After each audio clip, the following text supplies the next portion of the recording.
Oh man, we we can do it like this.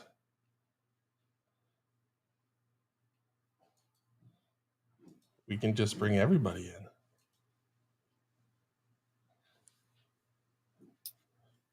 How's it going? Welcome. Hello. I don't know if you guys want to be on screen. I can turn you off. You could just be like, "Get me out of here." Whatever works best. All good. Switch just above your video. You can flip the switch and opt yourself out, however you choose. The big question is, where is Robert?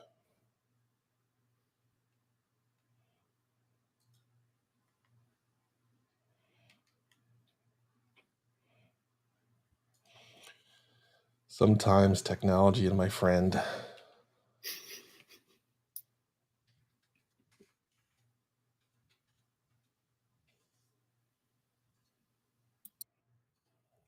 We'll see how he does.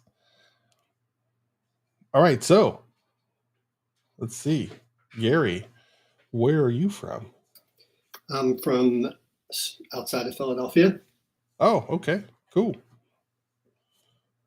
I've been to Philadelphia once. It was like an 8th grade trip. See the Liberty Bell? I remember seeing the building that it was in. Like we didn't go through the line or whatever. We had, it was a public school, so it was like, hey, there's that thing. Yeah. We all do the Mr. trip. Kellogg, welcome. I think this new Bob, I don't know where he's at.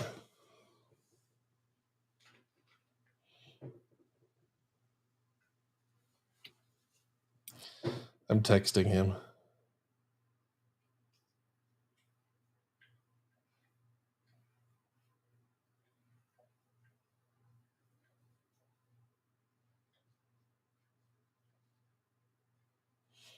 Okay, he should be here shortly. Well, Bobby G. Yeah, I was in the other stream link, Josh. I know. Well, remember when you asked me? I'm just going to turn everybody off just so we don't. That's okay. Yeah. Hey, can I be equal size there? That's better. That's better.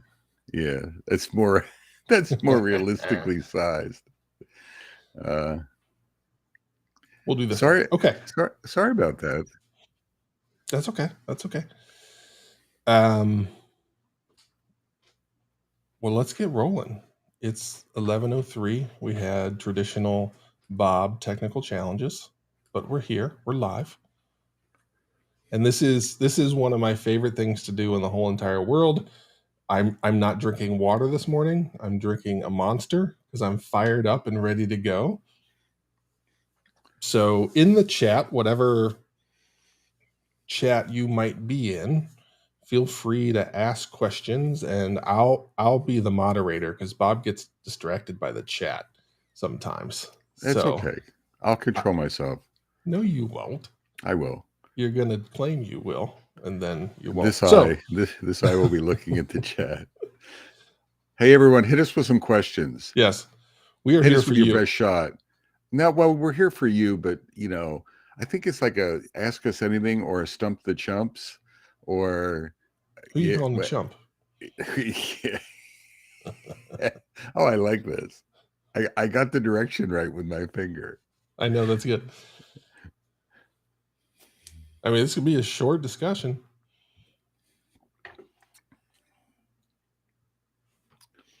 I love it when a plan comes together, Josh. I know. I mean, you guys logged in. I'm assuming you. Hey, first question. There we go. There we go. Oh. Okay, Stephen. I'm going to approximate, Stephen. It is probably 10 to 12. Yeah. Right now. Nice.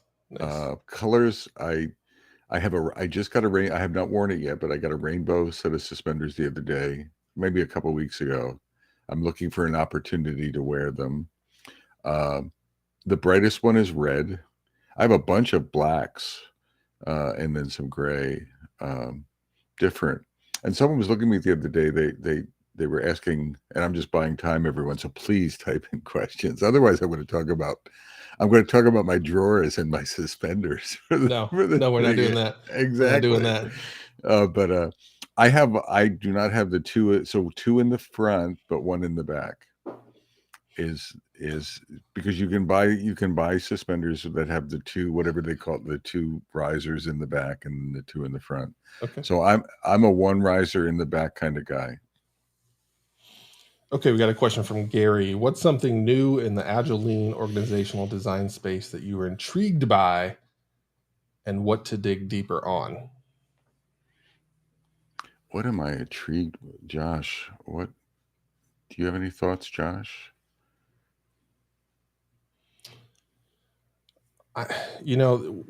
We've talked a lot about this, and we've discussed Agile, jumping the shark, doing things like that, where Bob and I are both believers in kind of the core works. You don't need to layer on flavors, things like that. So I don't think there's anything new out there that has me excited. I think the one thing that I'm pushing to a lot of companies, this is a tool type thing. So this goes back to the original discussions Bob and I had when he was dealing with this young punk that just always wanted to use tools. Atlassian released an internal tool of theirs called Atlas, and it enables companies to have that true single place of these are all the projects that are going on. It's very lightweight. Every week, the project leader posts an update, and it's threaded and lets people ask questions. And it's been the most effective way I've seen to corral things like that into a consistent space where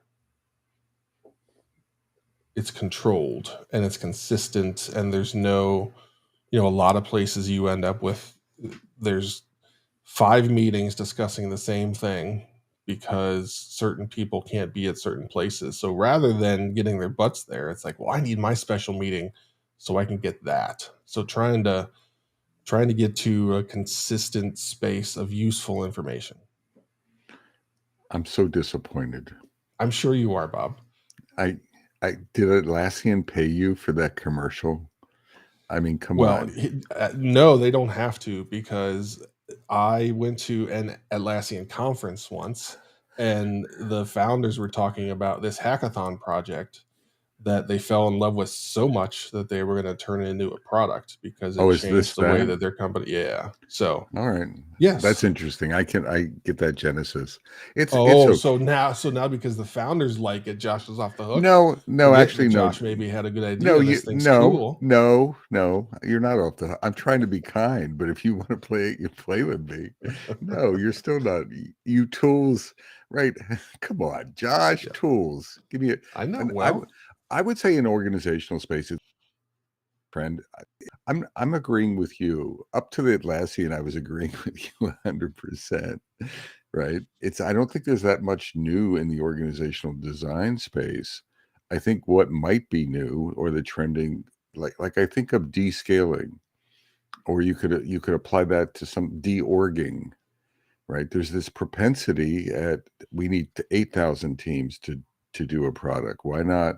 There's a company called 37 Signals that does something called, Basecamp? They have different products. They have less than 50 employees, and they manage to deploy like 4 or 5 or 6, service-based, web-based, software as a service-based products. They keep things simple.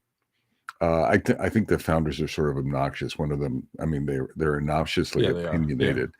So I'm not using the founders as an example, but the example that I like is keep things simple. You can do great things with small teams, and so the organizational design stuff, go back to the basics, like a small agile team that's properly crafted and empowered can do great things. Do you know, Josh, you ever use Unix? You probably used Unix as a tools guy, right? Unix, Yeah, I mean, a little bit.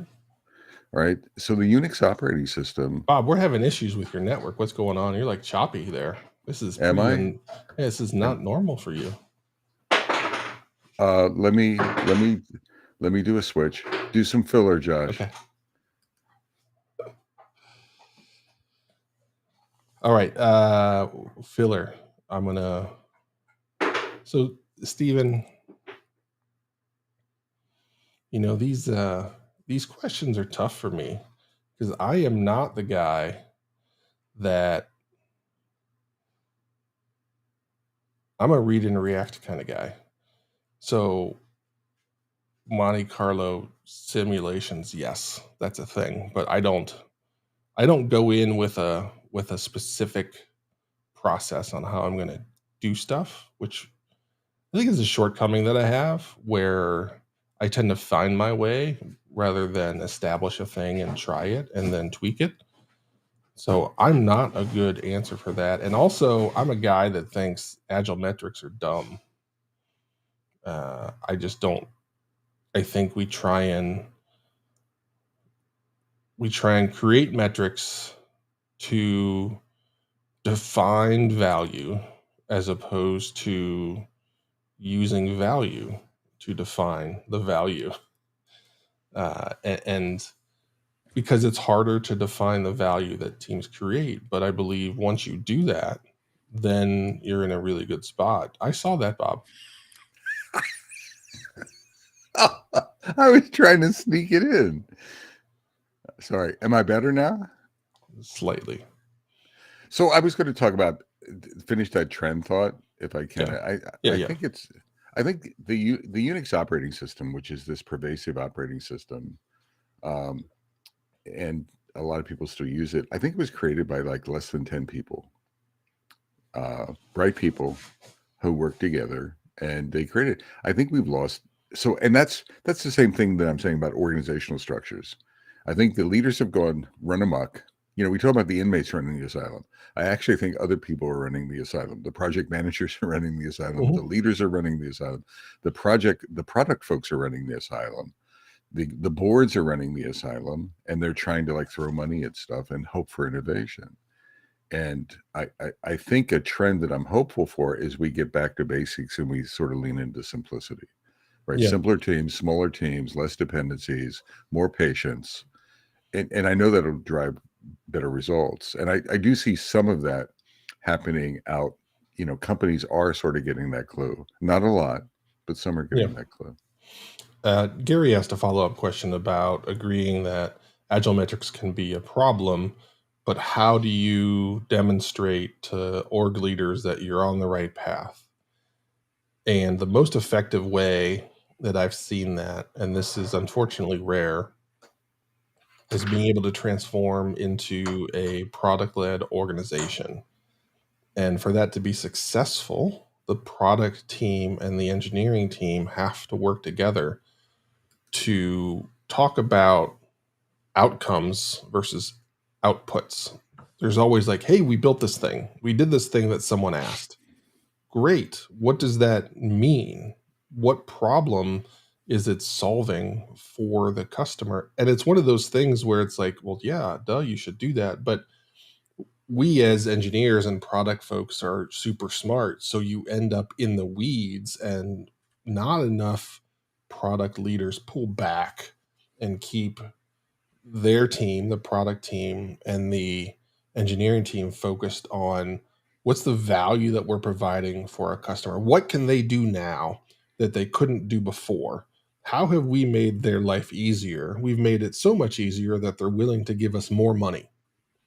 Those are the things that I've found in my work of transforming into a product-led organization is that when you have your entire product delivery team, whatever makes all that up, speaking in those terms, it becomes very clear to everybody within the organization what you're doing. When we play at ground level and we talk about the buttons that we add and the the new flows and blah blah blah. Cool, great, but what does that mean? That doesn't matter. What matters is like, hey, we've now reduced our customer's primary operation within our system by 25%. So now they can spend 25% more of their time working hands-on with their customers. They don't have to be, typing all this crap in. And it's operating like that then the value is apparent.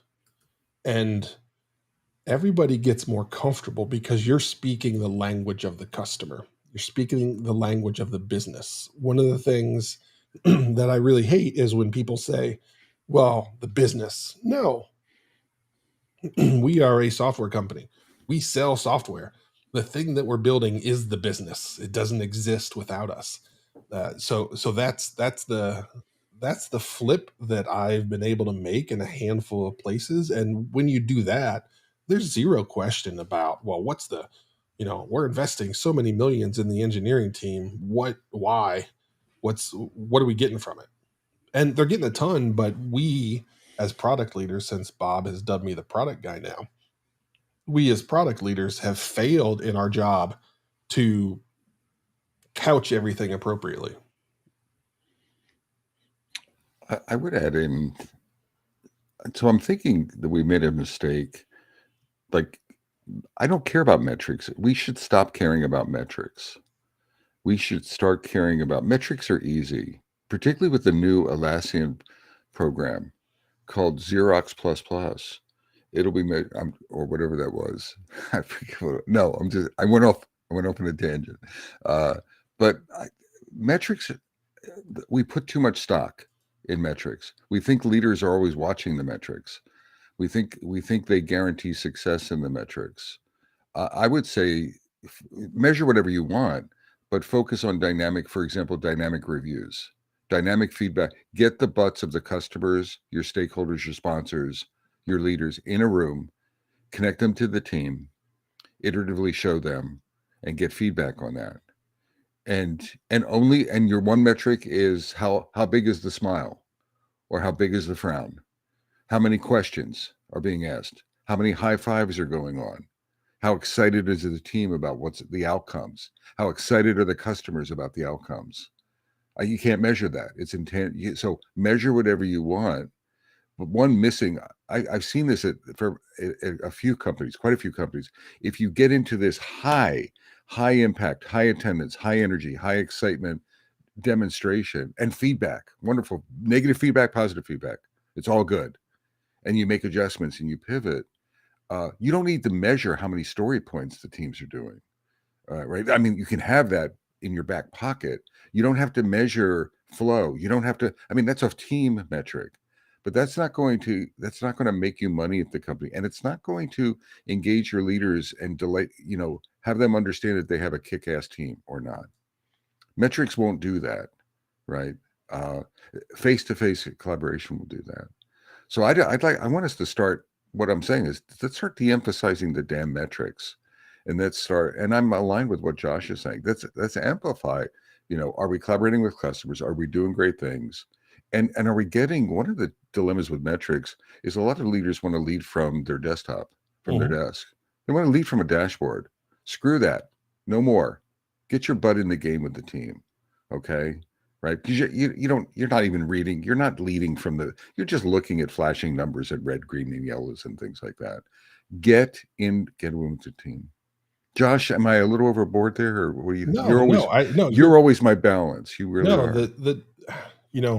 One of the things that I have had to do with engineering teams that sometimes I also do with leaders is I ask the engineering team, why are we here? What is our purpose in life? And, to build good software, to do blah, blah, blah, to do all that stuff. And it's like, no, that's not why you're here. You are here to create value. We have hired a bunch of smart, collaborative minds that we generate value. Anybody can generate code. We have AI that can generate code now. Like that has no value. The value is the things that we do that delight our customers and can encourage them to continue to send us that very large monthly payment and potentially even sign up for more. That's why we exist. And then you have to ask that same question of the leaders, because they start to believe the same thing. They don't have the right expectations for the organization. They actually lower the expectations. They want them to like build what they're told to build Yeah. and not have a clear understanding. It's like, well, then you don't need to spend all this money. Like if you just want machines that build what they're told to do, then you've probably hired the wrong people, because you have a bunch of really smart, enthusiastic people that want to create value, but you're holding them back from it. And you're just worried about, did they hit their velocity number? Like, what does a velocity number have to do with like shipping good value? I can hit a velocity number every sprint, but if I'm working on the wrong stuff, who gives a flip? Yeah. Now, Bob. at scale, and maybe where Gary's coming from, or one aspect of where he's coming from, at scale, metrics become more and more relevant. Because what can the CEO get into every? I hear this whiny argument all the time. What do you mean? I'm supposed to go to 1,000 sprint reviews and demos, and I almost want to snarkily say, yeah, figure that out, right? Or have the teams work with you, or delegate to other people. Mhm. So at scale, it becomes more difficult. The dashboard becomes more attractive, but I do think there's this shift that can happen where no matter what the scale is, damn it, the people, the askers need to align with the doers, right? The creatives. They need to align with that, and they need to see the results. It's not just a paper. Back in Waterfall, it was a paper exchange. Nowadays, it's a story Jira exchange. I want it to be a face-to-face exchange, Mhm. right? That's that. And I want tears of joy or tears of sorrow. You want a metric? How many tears of joy or tears of sorrow? And you want to trend the sorrow down, and you want to trend the joy up. And maybe you have a third metric of cha-ching, right? Let's keep simple metrics, right? We're making money. People are paying us. Yep. Yeah, I've got a group I'm working with now, and their product leader just responding to Gary about better to know sooner than later, good or bad, and she has this wonderful saying, and I'm sure others have heard it or used it, but it was the first time that I heard it, of bad news doesn't age well. Yep. So you want to know as soon as possible. And there's a corollary to that, Josh. Bob Galen doesn't age well. So. Well, you broke up, so I don't know what you said. Age as well. I said Bob Galen doesn't age well. I didn't want to say that. But it I mean, we're I don't know what setting. I don't know why I'm breaking up, because I'm on my best network, so this is the best I can do. How about that? This guy has multiple networks. Can you believe the flex that he just threw out there? He's like, I'm on my best network. I've got 72. I've got 72. This is my best one. Well, I'm at Starbucks, so I'm just flipping around from there. Okay. All right. No, what else we got? So Stephen Kellogg. Did we talk about the? I heard, what was it? The Monte Carlo. Did you cover Monte Carlo? Well, I said I'm the wrong guy for it, because I'm always the guy that people ask. Like, I couldn't define Monte Carlo. Like, if somebody asked me to tell me what that is, couldn't do it. I might do it and not even know it, but I don't have all the right labels for all of the ways that I do things. If I have it right, Monte Carlo is a simulation where you capture data from the team, and it's a car. I can't. Steven is killing me. I had a Monte Carlo back in the day. I got it. No, I'm almost gone. So you look at you feed it with data, Josh. Like, what is our worst case, best case, average case to deliver a story of this type? How many points do we deliver per team, per sprint? Or whatever measures you want. You can feed it with flow, and then you run the simulation 1,000 times or you give it a project dynamic, and you can run Monte Carlo, for this product or for this release or for this, given our historical database, what's the curve of probability that we're going to hit things? And it's useful. It's using historical data from the team or teams, so it's not making things up. And you can be selective. You can have a riskier view to this, what the simulation is telling you. You can have a a conservative view or a moderate view. The thing I don't like about it is not.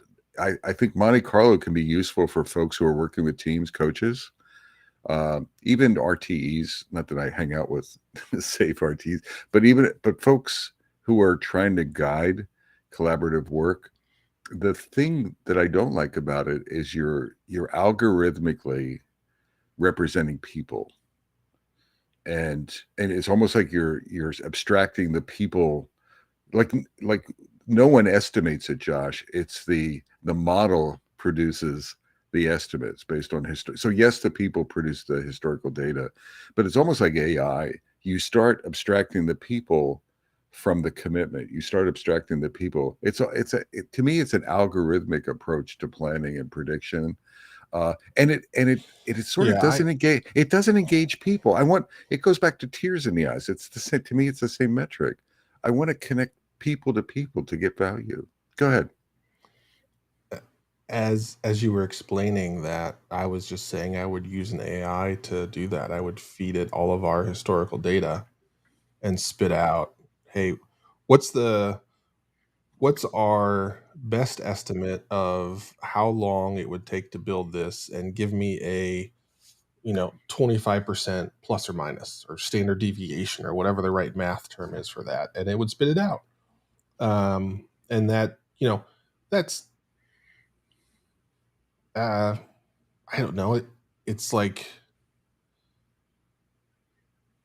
it feels like something that folks would use to give them a self of like comfort of like, oh, okay, the thing that we came up with is within reason, or something. And Gary said this. Gary said teamword. See, I don't worry about the teamword dynamics. I worry about the external perception dynamics. I worry about the abstraction that leaders think, oh, they just run it through the algorithm. Yeah. Right. Yeah. I mean, ahead. Carrie's point, and it's one of those things where everything has its place. It's not that this is bad. Just like metrics, the reason I say that metrics are dumb is because I've yet to see a place where having those metrics made a difference in how we delivered software. Did we have higher quality? Did we build more of the right things? All of that I've yet to see. So stop. Where so stop. Okay. Drop the mic. Amen, brother. Amen, everyone. No, I'm not. Amen. He nailed it. Right? It's all good stuff, but I am with you. Has it made a difference? Has it knocked it out in the park? No, it's not. It hasn't. Who has done that?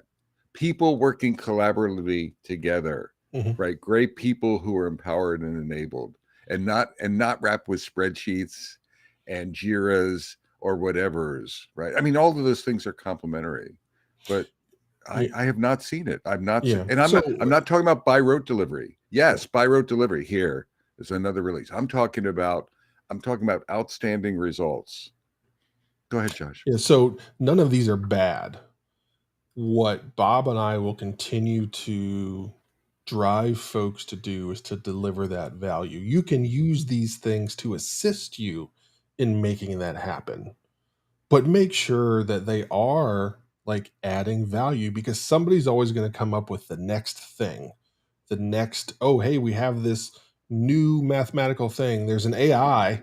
I'm an AI guy, right? So I am sure at some point in my time, something's going to fall out of my mouth that says something like, I've got this AI tool that does this thing that helps, Scrum. And like, even as we built Walter, personal assistant for Agile, I have to be very careful in how I say those things and make sure that it's there to assist you. It's not there to give you the answers. It's not there to predict when this thing is going to be done. It's your Bob and Josh sitting on your shoulder when you have a question, when you're not sure, you ask a question. Now, there's probably two Bobs. There's like the angel Bob and the devil Bob. So just be careful with how you word those questions. But that's all it is. We aren't trying to say that Walter's going to solve all of your problems. It's just an easily accessible way to get cheap answers to the problems you're wrestling with right now. And that's it. But yet when I write blog articles and I like try and sell it, there's times where I catch myself like overselling. I'm like, oh shit, I got to dial that back because it's not meant to do that. And I don't want people to think that we've built another tool that does a thing that's trying to convince you it's a silver bullet. It's not. Right. But yet all of these things, when you use them effectively, they can help you do better as long as you stay centered on that core mission.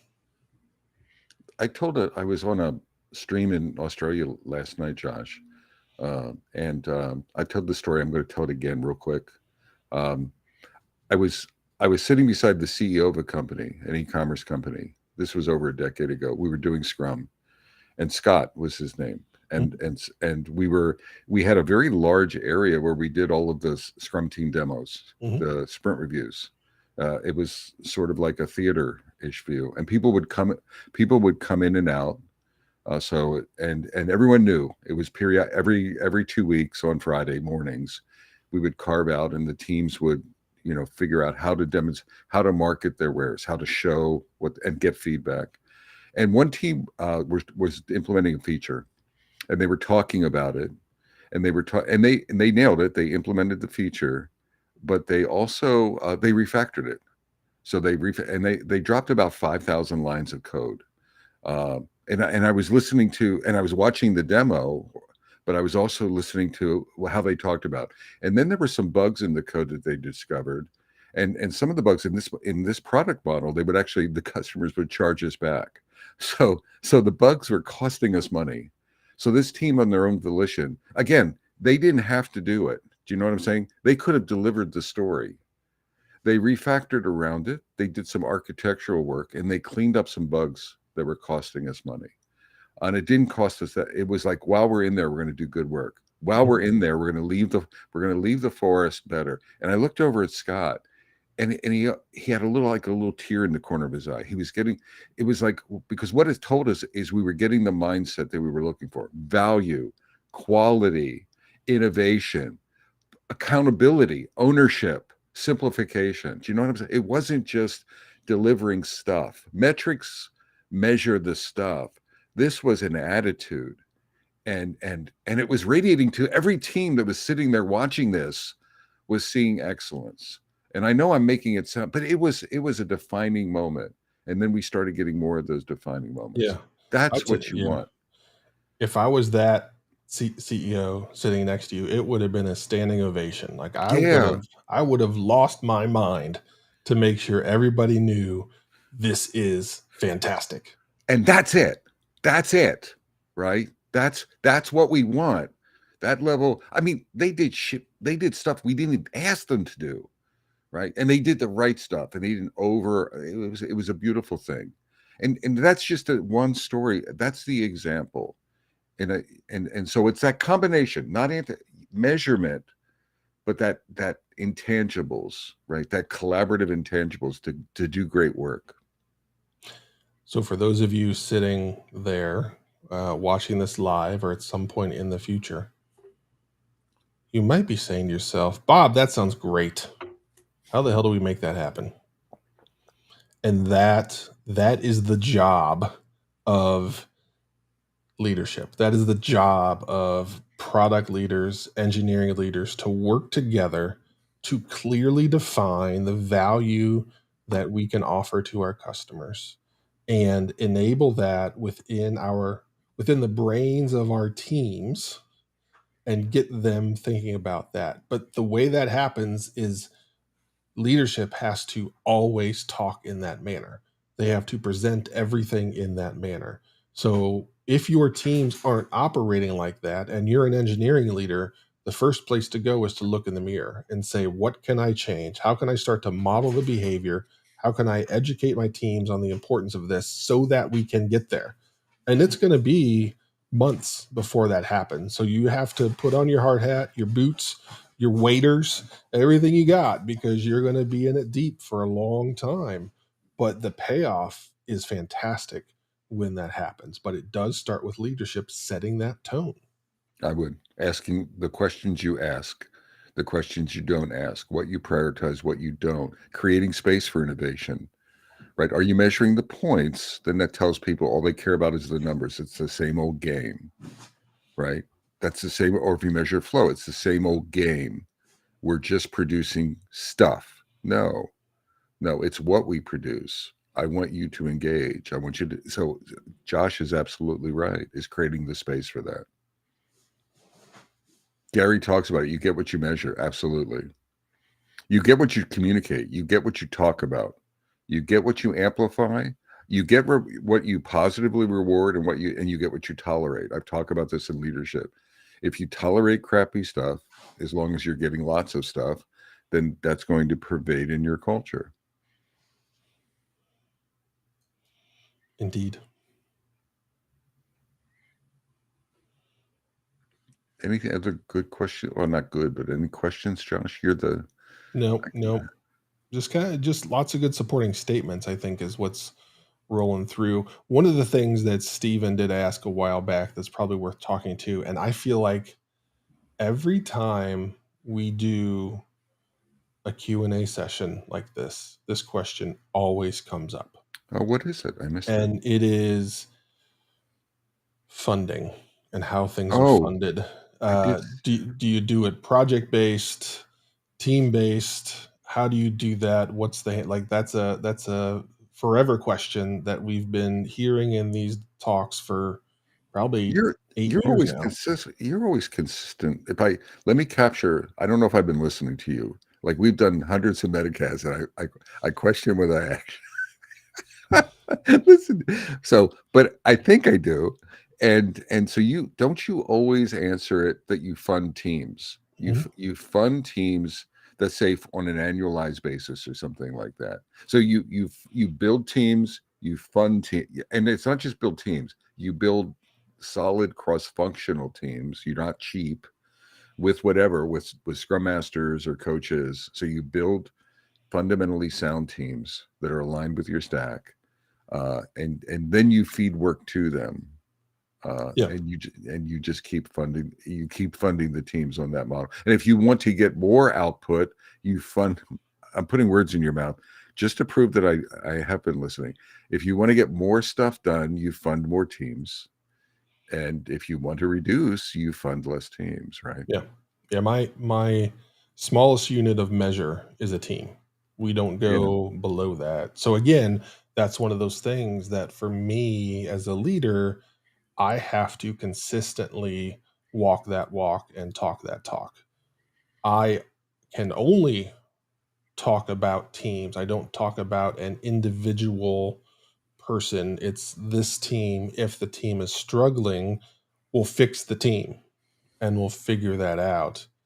And I turn the tables, although being the product guy now, it's like turning the mirror on towards me, is that, hey, I'm going to build you great teams. We're going to have world-class teams. If you're not getting what you want out of it, you have to look at what you're putting into it. Exactly. If you give us a problem, we're going to build something great. But if it doesn't land with the customer, we have to figure out why we're building that and how did it get to the point where we're asking a team to build this thing and we ship it and the customers go, I don't care. Like, that's not the team's fault. That's the strategy's fault. That's our product team's fault. You have to, too many people don't pay attention to the inputs and they focus on, how do we get this group of people working and all that stuff, when in reality, the biggest problem is upstream in the things that we're lining up to work, or we're just like reacting and building stuff because a customer got cranky. It's not just build teams, Josh. It's the entire organization has to look at the teams are our most valuable commodity. Our teams. So the CEO is subservient to the team. These are the most everyday. So we have to feed them well. We have to care for them and feed them good work or valuable work that is going to delight our customer. It's our job to make sure that that's happening. So it's not it's these groups of folks. If you're building those teams, you're investing, you're funding those teams. The problem is not the team. I'm agreeing with you. It's what are we doing around them to support this wonderful investment that we have? Yeah. That team I was talking about with that emotional event, that was a rock. So, but we could have, if we would have fed them crap, guess what? Or meaningless stuff. We're gonna get excellent meaning. We're gonna get refactored meaningless stuff, right? So again, a lot of people focus on the wrong thing. Make sure that your portfolio management is working. Make sure that your experimentation, your look ahead, your vision in the market, make sure that's relevant. That's what I did like about the Atlassian point you made, is it came out of what their explorations, their developer days. That's a wonderful experiment, and then it came into the product line. Yeah. And here's the reality. Here's like the secret. Engineers want to build stuff that gets used and that makes people happy. Yes, we like to write code. Yes, we like to build things, but does anybody like to build something? Does a carpenter like to build a table that never gets used? I mean, that's why people build things. That's how we as humans are wired, that those that want to create, we enjoy the creation process, but also that true enjoyment knows when we hand this thing that we've built to somebody and it puts a smile on their face, just like Bob talked about the happy tears. Like it is the worst to have, blood, sweat, and tears for 6 months to build a thing. You poured everything you had into it, and then you find out it just sits on the shelf. And then you find out it sits on the shelf because we didn't really ask the customers, is this something they want? I want to go with Stephen said something here. So how to convince leadership where the board is involved and has the mindset of how much will this project cost so we can approve the budget. Well, so they're going to approve the funding model for the teams. Everyone with me. So we're going to agree on what our pipeline is. What is our capacity pipeline? How many teams, et cetera? We're going to do. I've written a blog post about this, and don't say it, Josh, but I've talked about team arithmetic instead of individual arithmetic, and it aligns perfectly with what you're talking about. But you have to convert the leaders. The management team has to start thinking in team arithmetic, not individual levels of effort. So it's not just hiring teams. Like we estimate in teams, how much team at a very high level, epic level, how much team, how many teams, and how many sprints would it take, do we think, to implement this? So you start using team arithmetic for your investments, and then you start looking at the portfolio. Now we have funded the teams, but what value are we going to direct into the teams, and how long is it going to take them at a high level? How long do we think it's going to take to realize that value? So I think there's a retraining exercise. It's not just the teams. As a leader, you have to retrain the board a bit, right? And talk about team-based funding models, and then talk about higher level team-based estimation, if that makes sense. Yeah. And this is where value streams can come in and help with that. But there's some retraining so that folks, and it's actually getting them out of the weeds. What I'm alluding to is it's getting them to think at an upper level. Go ahead, Josh. Yeah, snarky Josh, which comes out often in discussions like this. So I'm not suggesting you do this, but these are things that Josh does that maybe he shouldn't.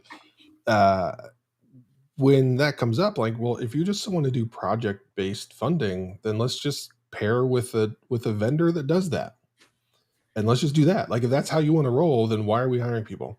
And what will happen is like, oh no, like that's like we know we don't get the same quality if we do that. Like we want really good people that we trust. Like, okay, cool, then let's not fund like that.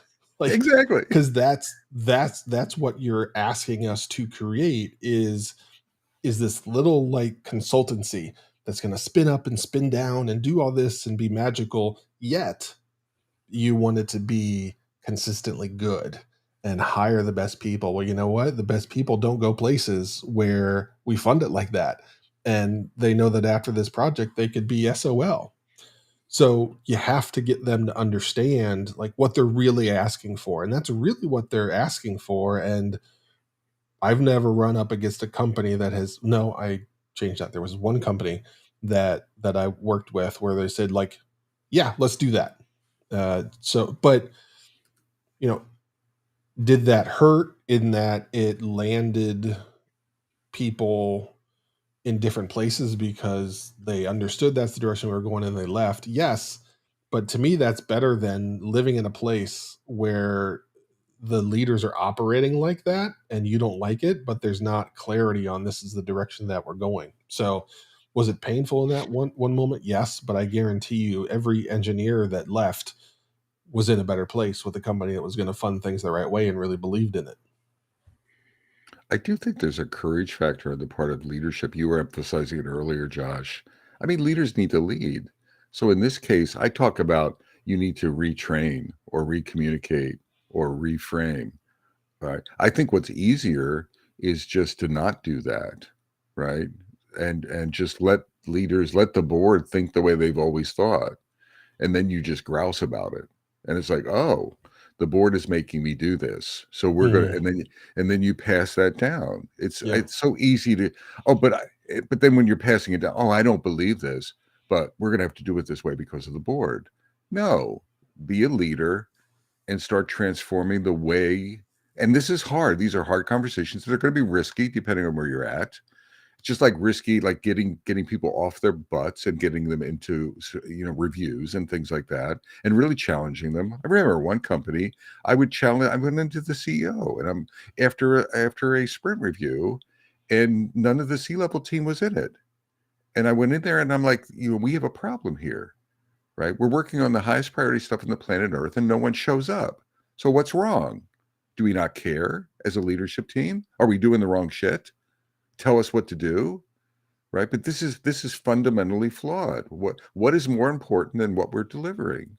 And getting the feedback of the leadership team and the customers who are asking us to do that. So we were talking about I think leadership is a key in this case as well, in sort of actively moving the ball and just stepping into that and looking at the board and having a heart-to-heart with the board. And maybe you'll ruffle some feathers, and maybe sometimes you'll lose your job. I don't know, but there's a courage aspect. Do you have any reactions to that? Yes. There is nothing that pains me more than hearing a leader of an organization saying the board said we had to, or the board says the board is asking. I was just working with a potential customer, and it gets down to money, right? And so we talk about money. It's like, well, the board's being really tight on the spend. And I said, don't ever say that. Like, you are the leader of this company. If you're trying to make sure you're responsible with your money, cool. Just say that, but don't blame it on the board. Like, you cannot say that in front of your team. If you're saying that to an outsider, I hope you're not saying that to your team, because then it's like, well, who's in charge? Like, what's going on here? What's happening? And then people always, myself included, wonder how the board can know better than the operators when the operators are the ones that live it like 24/7. Yes, as a leader of the company, you work certain hours, but it's hard to turn your brain off and turn all those things off. That's something that I struggle with, of being able to turn things off. And, a lot of people can't. And that's a challenge that some of us have. But the company's in charge. The board has opinions, but that's all they are. Right. And there's adjusting those opinions, and there's meeting them. Going back to even Monte Carlo analysis. If you want to do Monte Carlo analysis, that's fine. Do it. But then work that with the board so they understand what it is and what it isn't, what the trade-offs are, what the side effects are, how we're using it, how we're not using it. And oh, by the way, we're not going to make estimates based on Monte Carlo analysis. It's a team. So now what I'm doing is role playing, right? It's just, you can look at it as this easy tool. Yeah, The Monte Carlo number is 5 or 42, right? That's what we're going to put into the roadmap. Well, then you're not doing your job as a leader to explain, to talk about the strategy, to talk about every tool and tactic has weaknesses, has negative side effects. It's our job to talk about them, to mitigate them, to manage that perception. Yeah. Right. A lot of what we're talking about is just perception or remanagement of perception. Yeah. Okay. So last question of the stream, Jeff is asking, at what point do you give up on coaching someone in a key role and replace when they are resistant and not being constructive in early transformation days? 2 days. No, I got the label as the bulldog. If you met a you are. Castillo. Yeah, I was waiting. That's why I was smiling. Yeah. Go ahead, John. I don't. Faster than you think. Your gut is right. Trust it. The question you have to ask yourself is, do you have the time to invest what's required to transform this person into what you need? And then really understanding what that effort is. And a very high percentage of the time, that answer is going to be no, I don't have this time, especially when Jeff talks about in like early transformation days. Those are key. That's where establishing culture of who we are and how this transformation is going to go, those are key moments. And to be wrestling with a key member, I mean, you said this is a key role that is unknowingly or knowingly working against you and the things you're trying to do. So the amount of time that you have to spend trying to redirect some of the things that got set off course because of this person, that's a ton of time. Then you have to spend time going and trying to correct that person and reminding them like, oh, remember, this is the direction we're trying to go, and the way you handle this put us off course a little bit, so now we have to redirect. And so listen, it's always a bad sign when someone starts describing someone as they're a great person and I like them. That's when you know they don't belong there anymore. Like when that's the first thing that you do, that you try and explain to people that this is a great person. You're going to hire great people. You're going to hire nice people. And that matters. But it doesn't matter if they're not delivering on what you're asking them to do. So is there a magic number? No, but you know the answer. It's convincing yourself to go through the pain of trying to replace that person. But when you compare that to the pain that is inflicted upon the organization by all of the tangents that happen, replacing them is going to be far less painful. See, I'm going to come at it from a different, and I don't think I'm disagreeing with what you said, Josh. There's this thing that popped in my mind. There are no bad people. There are bad leaders. And so what I'm circling back to is, has that person been given crisp, clear feedback on the goals and the expectations that are expected of them? And then are they not mapping it? My experience is most leaders wimp out on the feedback side, then get grousy about it and complain that they're not moving. But if you look at the root cause, so what I'm saying is let's think of it as a PIP, a performance improvement plan. You want a time frame, then if the minute someone is struggling, put them on a PIP, a light PIP or whatever. You're not trying to, and what that says is, what is a performance improvement plan? You have to give clear, objective guidance as to what I expect you to do. When I've done PIPs historically years ago, I would meet with someone on Friday. I would meet with them on Monday to set the stage. I would meet them on Friday.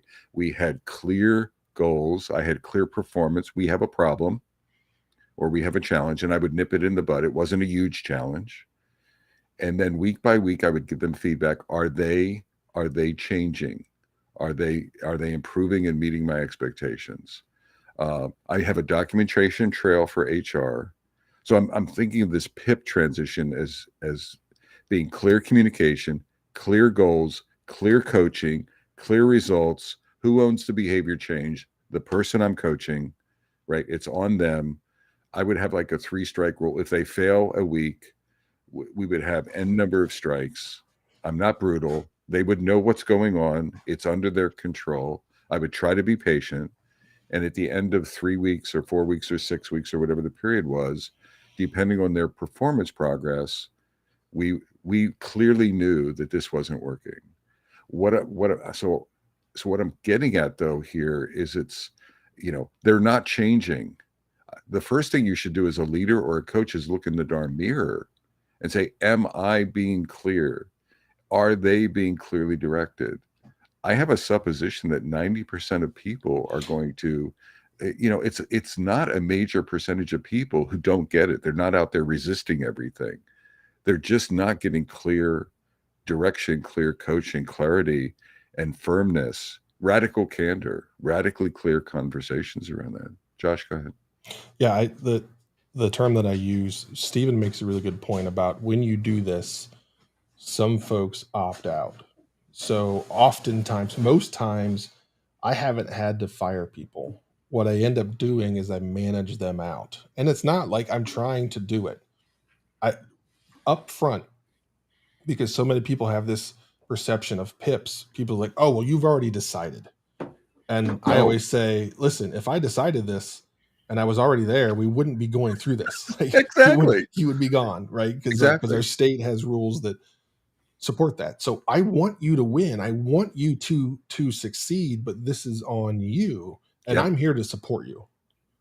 Yep. And if at any point during this process you get to the point where you're like, you know what, this is not how I want to work. Maybe there was a miscommunication when we got hired or something where you thought this was going to be different than how it is.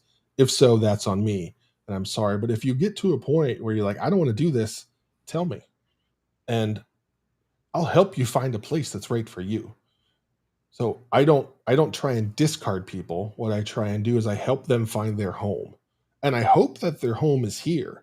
But if we get to a point and we discover it's not, no harm, no foul. Right? Yeah. That person's not a bad person. It's not like they're not being malicious and trying to ruin things. It's just like we have discovered together that the way we operate here doesn't jive with how you want to work. Okay, cool. That's fine. Let's find you a place where it fits you personally, and I'll help you do that. And at that point, I, the pip's kind of over, and we just work together to find them the right place. And that's what's worked well is that they recognize that you care about them as a person, not just like, hey, you aren't dotting your I's and crossing your T's like I want you to. It's not about that. It's about, are you going to be happy here? And if not, that's okay. But here's the rub, at least in my experience. Most of the time, given this clarity, people change. Mm-hmm. We avoid the clarity. We avoid the communicate. We hint at it. I'm talking about between the eyes clarity. I was only using exactly. River's excited about this idea, right? And I use the PIP, everyone, Metacasters, just as a wrapper for a feedback loop. It's not about it's about leaders doing their job. Josh, I use that PIP again as a wrapper. Probably 90% of my PIPs have recovered and excelled. And that's my goal, right? That people are not out to resist. Imagine that. Put that on an interview question. How resistant are you to change? Oh, you're only moderately resistant? Oh, well, you better buck up. Go out to the resistance track and work that up. People, no, it's you. Give them coach them up, and to our discussion, some folks will opt out, and then you mainly help them to do that. But that's what I'm going. I think man, this sounds like the smack leadership around episode, Josh, to some degree, right? I think the leaders need to do it. Right, we need to be stepping into that, and then if they're resisting, then it just becomes self-evident. Yeah, and we know it's hard. We know it's not easy to have those discussions, but that's the job. And you have to be able to look yourself in the mirror and say, did I do everything I can do to help this person?